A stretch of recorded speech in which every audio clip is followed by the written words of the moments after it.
चतुस्सागरपर्यन्तम् गो ब्राह्मणेभ्यः शुभम् भवतु। वासिष्ठमैत्रावरुणकौण्डिन्यत्रजाऋषेज प्रपरान्वितवसिष्ठगोत्रोद्भवस्य वसिष्ठगोत्रोद्भवाय नाभागमहाराजवर्मणो नप्त्रे। चतुस्सागरपर्यन्तम् गो ब्राह्मणेभ्यः शुभम् भवतु। वासिष्ठमैत्रावरुणकौण्डिन्यत्रजाऋषेज प्रपरान्वितवसिष्ठगोत्रोद्भवस्य वसिष्ठगोत्रोद्भवाय अजमहाराजवर्मणः पौत्राय। चतुस्सागरपर्यन्तम् गो ब्राह्मणेभ्यः शुभम् भवतु।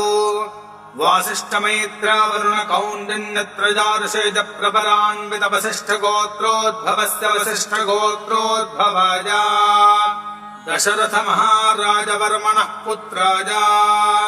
चतुस्सागरपर्यन्तम् गो ब्राह्मणेभ्यः शुभम् भवतु। वासिष्ठमैत्रावरुणकौण्डिन्यत्रजाऋषेज प्रपरान्वितवसिष्ठगोत्रोद्भवस्य वसिष्ठगोत्रोद्भवाय श्रीरामचन्द्रस्वामिने साक्षात् महाविष्णुस्वरूपाय कन्यार्थिने वराय सीतादेवी प्रवरम्। चतुस्सागरपर्यन्तम् गो ब्राह्मणे